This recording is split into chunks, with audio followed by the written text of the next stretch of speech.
राधे राधे दोस्तों, जय श्री कृष्णा। स्वागत है आपका हमारे चैनल पर। चलिए आज हम कौरवों से जुड़ी हुई कथा लेकर आए हैं कि कौरवों का जन्म कैसे हुआ। कथा बड़ी ही रोचक है। तो कथा प्रारंभ करने से पहले यदि आप हमारे चैनल पर नए हैं तो प्लीज़ चैनल सब्सक्राइब कर लीजिए, बेल आइकन प्रेस कर दीजिए और एक प्यारा सा लाइक कर दीजिए। चलिए जानते हैं कथा के बारे में।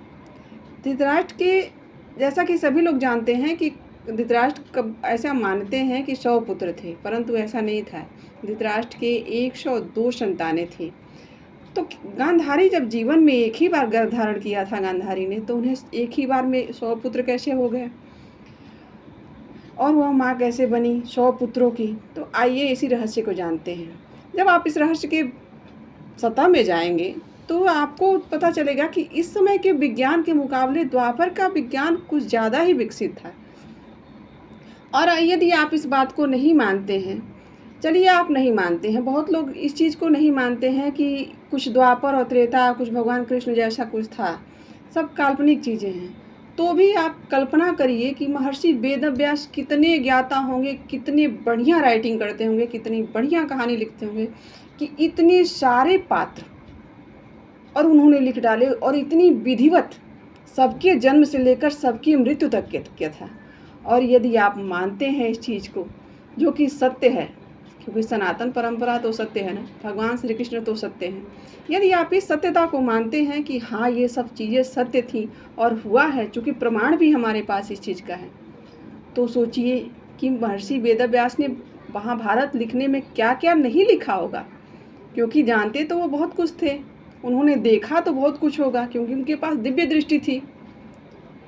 खैर ये सब बातों से पहले चलिए हम जानते हैं माता गांधारी और उनके 100 पुत्रों की जन्म की कथा। बार महर्षि वेदव्यास घूमते घूमते धृतराष्ट्र के वहाँ पधारे। धृतराष्ट्र की पत्नी जो गांधारी थी, उन्होंने ऋषि की बहुत सेवा की।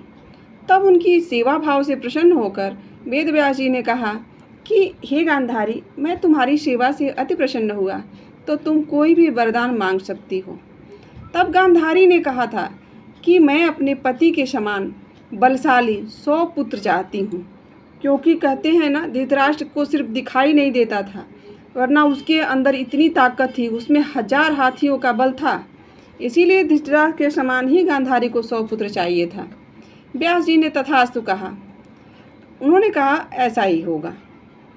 आशीर्वाद देकर व्यास जी वहाँ से तो चले गए। उसके पश्चात गांधारी ने गर्भ धारण किया, लेकिन गांधारी दुविधा में थी कि 100 पुत्र कैसे होंगे, गर्भ तो एक ही है, और कितने समय में होंगे यह तो व्यास जी ने बताया ही नहीं। लेकिन अब एक विचित्र घटना घटी।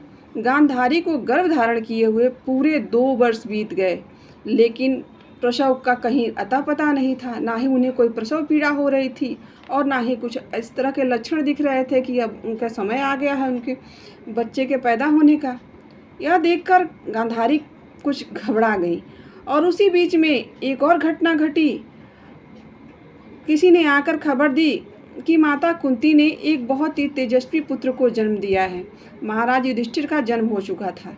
इतना सुनकर गांधारी को और दुख हुआ कि वह मेरे से छोटी है, और देखिए वह माँ बन गई और मेरे को गर्भ धारण किए हुए 2 वर्ष हो गए, लेकिन अभी तक कोई संतान उत्पन्न नहीं हो रही है। तब तो गांधारी ने अपना धैर्य ही खो दिया और वह इतनी दुखी और क्रोध में आ गई कि वह रोष में आकर जोर जोर से अपने पेट पर प्रहार करना प्रारंभ कर दी। वह जोर जोर से अपने पेट पर मुक्के मारने लगी, जिसके कारण उनके पेट में पीड़ा होने लगी और वह पीड़ा बहुत तेज हो रही थी। परंतु यह प्रसव पीड़ा नहीं थी, और उस पीड़ा की वजह से कुछ देर के बाद उनका प्रसव हो गया, लेकिन उसमें कोई संतान उत्पन्न नहीं हुई। कहते हैं कि एक बहुत विशाल और मांस का टुकड़ा निकला, जिसे देखकर वह बहुत दुखी हो गई। और धृतराष्ट्र को जब यह खबर मिली तो वह तो शोकाकुल ही हो गया, और वह दुखी होकर बार बार व्यास जी को स्मरण करने लगी, हे मुनिवर, आपका वरदान तो व्यर्थ ही जा रहा है, अब इस मांस के लोथड़े का हम क्या करेंगे। फिर उसी समय व्यास जी को जब दिव्य दृष्टि से यह पता चलता है कि हस्तिनापुर में कुछ इस तरह की घटना घटी है और उन्हें सूचना प्राप्त होती है, तब व्यास जी वहीं दौड़े दौड़े पहुँचते हैं और वह गांधारी को देखते हैं। तो गांधारी अपना दुख प्रकट करके व्यास जी के सामने विलाप करके रोने लगती हैं। गांधारी ने कहा कि हे ऋषिवर, आपका वरदान झूठा तो नहीं हो सकता, यह कैसे हो गया और इसका कारण क्या है। तब महर्षि वेदव्यासी ने कहा, गांधारी तुम चिंता मत करो, मैंने तुम्हें 100 पुत्रों का वरदान दिया है तो तुम्हें 100 पुत्र ही होंगे।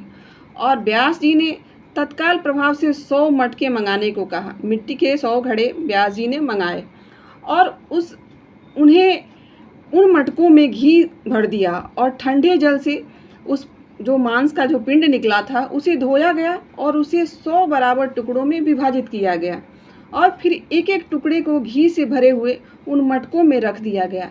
इसके बाद व्यास जी के आदेश पर उन मटकों को बहुत सुरक्षित स्थान पर रखवा दिया गया। हैं कि वो जो मांस के टुकड़े थे वो मात्र एक अंगूठे के बराबर थे और वो छोटे छोटे अंगूठे के टुकड़े के बराबर जो मांस था वह गर्भ में परिवर्तित होने लगा। एक घटना और घटी इसी बीच में। वह मांस के टुकड़े जब विभाजित किया जा रहा था वो 100 के बजाय 101 हो गया। तब गांधारी ने व्यास जी से हाथ जोड़कर कहा कि हे प्रभु, यह टुकड़ा अगर मुझे पुत्री के रूप में प्राप्त हो जाए तो यह आपकी अति कृपा होगी। तब व्यास जी ने गांधारी की बात मानते हुए एक और मटके की व्यवस्था की, उसमें भी घी भरा गया और वो जो 101वां टुकड़ा था उसमें रख दिया गया। इसके बाद व्यास जी ने गांधारी से उस 101 मटके की पूरे 2 वर्ष तक रक्षा करने का आदेश दिया। गांधारी ने पूरे 2 वर्ष तक उन मटकों की पूरी निष्ठापूर्वक रक्षा की। उसके बाद व्यास जी के आदेश पर क्रमशः सभी मटकों के ढक्कन धीरे धीरे खोले गए और उस मटके से गांधारी का पहला पुत्र दुर्योधन उत्पन्न हुआ। कहते हैं कि जिस समय दुर्योधन उत्पन्न हुआ था उस दिन कुंती ने भी भीम को जन्म दिया था। दुर्योधन के उत्पन्न होते ही कुछ अजीब से अपशगुन हस्तिनापुर में होने प्रारंभ हो गए थे। गधे चीखने लगे थे, चारों तरफ भयंकर अपशगुन हो रहे थे। महल में के लोगों के अंदर जैसे एक अजीब प्रकार का दुख उत्पन्न होने लगा। सभी महलवासी सभी भय के वातावरण में सब परिवर्तन हो गया महल, और सभी महल के निवासी जो भी थे सब दुखी हो गए। चारों तरफ भयानक पशुओं की आवाज़ें आने लगी, कहीं बिल्ली रो रही है, कहीं कुत्ते रो रहे हैं।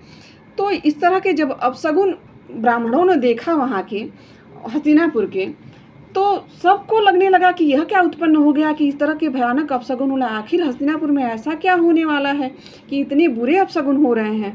फिर हस्तिनापुर के कुछ ब्राह्मणों और महात्मा विदुर ने आकर धृतराष्ट्र से कहा कि यह पुत्र जो आपका पैदा हुआ है ना, यह आपके कुल के लिए घातक है, यह आपके समस्त कुल का विनाश कर देगा। इससे अच्छा हितकर यही होगा कि आप इसे त्याग दीजिए। जब यह त्यागने की बात कहा धृतराष्ट्र से सभी ब्राह्मणों ने, धृतराष्ट्र नहीं माना और उसने कहा कि नहीं, यह मेरा पहला पुत्र है, मैं इसे नहीं त्याग सकता। उसके पश्चात एक एक करके क्रमशः सभी घड़ों का मटका ढक्कन हटाया गया घड़े का, और एक एक करके गांधारी के सभी पुत्र उत्पन्न हो गए। उसके पश्चात जब 101वां मटका खोला गया तो उसमें से एक पुत्री पैदा हुई जिसका नाम था दुशाला। इस प्रकार एक ही महीने में गांधारी के 100 पुत्र और एक कन्या दुशाला उत्पन्न हुई। धृतराष्ट्र का एक और पुत्र था जिसका नाम था युयुत्स। यह उस समय की बात है जब गांधारी गर्भवती थी और अपने गर्भ से बहुत परेशान थी। उस समय धृतराष्ट्र की सेवा में एक वैश्य जात की स्त्री थी जो वह उसकी सेवा करती थी। तो उसके गर्भ से एक पुत्र उत्पन्न हुआ था, धृतराष्ट्र का पुत्र था जिसका नाम था युयुत्स। युयुत्स बहुत ही बलशाली और धृतराष्ट्र के समान ही वह भी ताकतवर, और उतना ही बल उसके पास भी था। तो यह थी धृतराष्ट्र के 102 संतानों की कथा।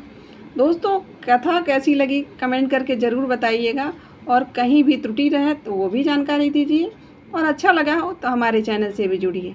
आज के लिए इतना ही, मिलते हैं किसी और कथा और कहानी के साथ। यहाँ तक बने रहने के लिए आप सभी का दिल से आभार। बहुत बहुत धन्यवाद। फिर मिलते हैं।